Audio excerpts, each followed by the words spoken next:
নমস্কার, সবাইকে স্বাগত জানাচ্ছি এখনকার অনুষ্ঠান অশরীরী দ্য প্যারানর্মাল অ্যাক্টিভিটিস।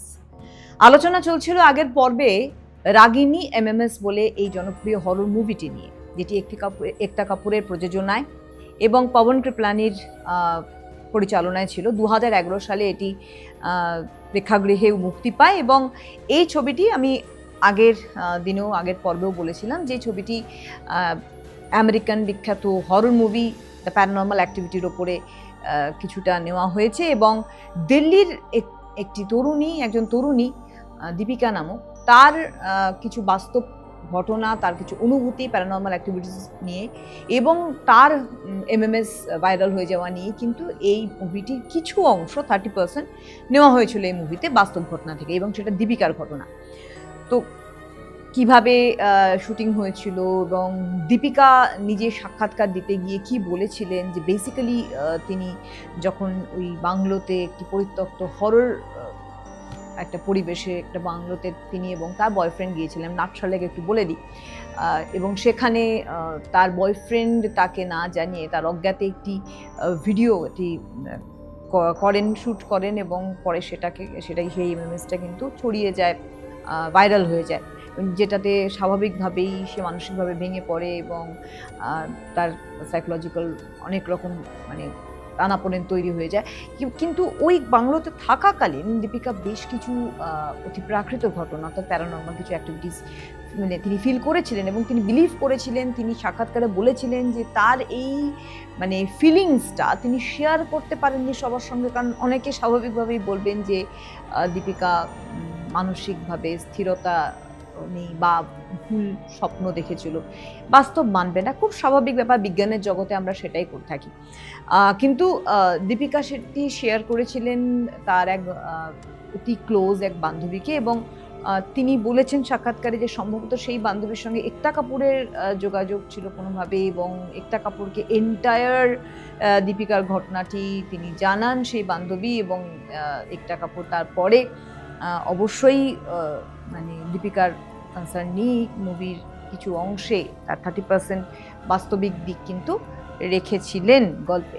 পরবর্তীকালে জানা যায় সেটা প্রথমে তো পুরো বাস্তবই বলেছিলেন একতা কাপুর, পরে সাক্ষাৎকারে জানান যে না, পুরো বাস্তব নয়, এটা ওই দিল্লির তরুণীর 30% বাস্তব ঘটনাকে নেওয়া হয়েছে মুভিতে এবং বাকি কাল্পনিক ছিল, এবং কিছুটা নেওয়া হয়েছে কিন্তু the American movie the paranormal activity থেকে। তো আজকে আপনাদেরকে যেটা জানাতে চাই এবং সেইটা হচ্ছে অবশ্যই যে বেসিক্যালি এই ঘটনা, এই মুভিটি শুটিংয়ের সময় কি কি সমস্যা তৈরি হয়েছিল। রাগিনী এমএমএস শুটিংয়ের সময় বেশ কিছু রহস্যজনক ঘটনা তৈরি হয়েছিল। সবার আগে বলি যে এই রাগিনী এমএমএস মুভিটি শুটিং হয়েছিল মহারাষ্ট্রের একটি বাংলোতে, এবং এটি হচ্ছে দাহানুর বলে একটি নির্জন বাংলো, একদম নির্জন, জনমানব শূন্য এলাকায় এই বাংলোটি রয়েছে, দাহানুর বাংলোটির নাম। এবং এই নির্জন বাংলোতে যাতে হরর বেশ পরিবেশটা তৈরি হয়, কারণ আমি বহুবার বলেছি হরর মুভি তৈরি করার ক্ষেত্রে কিন্তু পরিবেশটা খুব বড় ম্যাটার করে, তো সেটা তৈরি করার জন্য এই নির্জন বাংলোটিকে বাছাই করা হয়েছিল। এবং সেই শুটিং শুরু হওয়ার আগে পরিচালক পবন কৃপলানি জানতে পারেন যে এই শুটিং শুরু হওয়ার কিছুদিন আগেই এই দাহানুর বাংলোতেই এই বাংলোর কেয়ারটেকার তার ঘরে আত্মহত্যা করেছিলেন। এটা ঘটনা, যাই হোক, তারপরে তার সেই কেয়ারটেকারের অনেক জিনিসপত্র সেখানে ছড়ানো ছিটানো ছিল, সেইটাকে তারা ইগনোর করে শুটিং শুরু করেন। বাট শুটিংয়ের এই ছবির অভিনেতা রাজকুমার রাওকে আপনারা প্রত্যেকেই চেনেন। রাজকুমার রাও নিজের কিছু অভিজ্ঞতা শেয়ার করেছিলেন এই শুটিং চলাকালীন। বেশ কিছু ঘটনা তার সঙ্গে ঘটেছিল। প্রথমত তিনি বলেছিলেন যে শুটিংয়ে পরিবেশ অত্যন্ত ভীতিপ্রদ করা হয়েছিল বলে তার ভয় লাগতো, এবং অন্ধকারে বারান্দাতে বাংলোর শুটিং করার ক্ষেত্রে উনি নাকচ করতেন যে না, শুটিং আমি বারান্দায় করবো না, আমার অস্বস্তি হচ্ছে, কিছু একটা আছে বলে আমার ফিল হচ্ছে। শুধু তাই না, বেশ কিছু দুর্ঘটনা ঘটেছিল শুটিং চলাকালীন। কলা কুশলী অর্থাৎ ক্রু মেম্বার্স যারা রয়েছে তাদের জন্য তো রান্নাবান্না হয়, নালে খাওয়া দাওয়া না খেয়ে তারা কাজ করবেন কি করে। তো ওই রান্নাবান্নার সময় একটি ছেলে কিন্তু পুড়ে যায়, এটা একটা ঘটনা।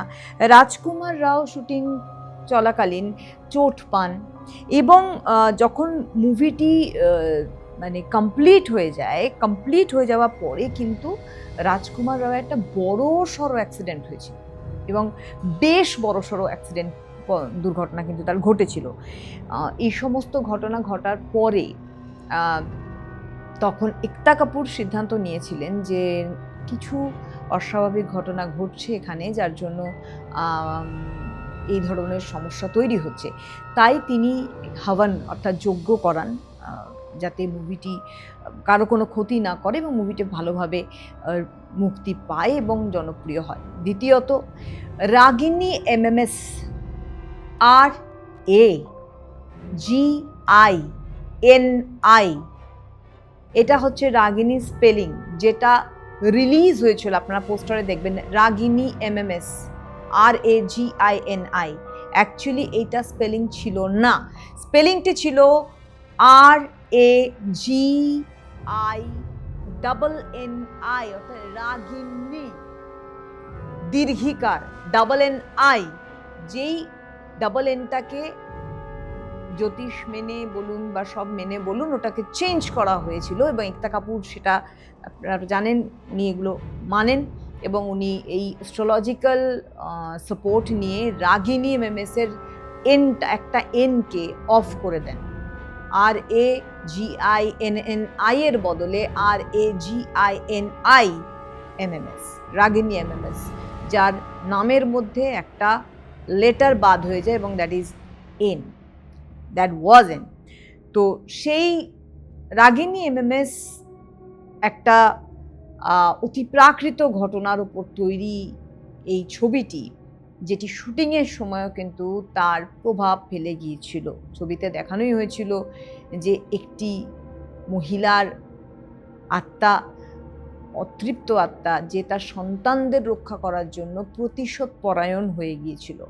এবং রাগিনী MMS ছবিটির যথেষ্ট কলাকুশলীরা অত্যন্ত অন্তর দিয়ে এই ছবিটি তৈরি করেছিলেন, স্বাভাবিকভাবেই, যাতে ছবিটার মধ্যে সেই প্রাণ প্রতিষ্ঠা করা যায় যেটা গল্পের মূল কেন্দ্রবিন্দু, এবং সেটা সাকসেসফুল হয়েছিল। পরবর্তীকালে আমরা রাগিনী MMS 2 দেখেছি, রিটার্ন ইত্যাদি সব দেখতে পেয়েছি এবং সেখানে আর ওই ধরনের সমস্যা তৈরি হয়নি। বাট রাগিনী MMS প্রথম পর্ব, যেটা ফার্স্ট যেটা রিলিজ হয়, সেখানে কিন্তু এই সমস্যা তৈরি হয়েছিল এবং স্বয়ং কলাকুশলী থেকে শুরু করে অভিনেতারাও কিন্তু তার সাক্ষ্য দিয়ে গিয়েছেন।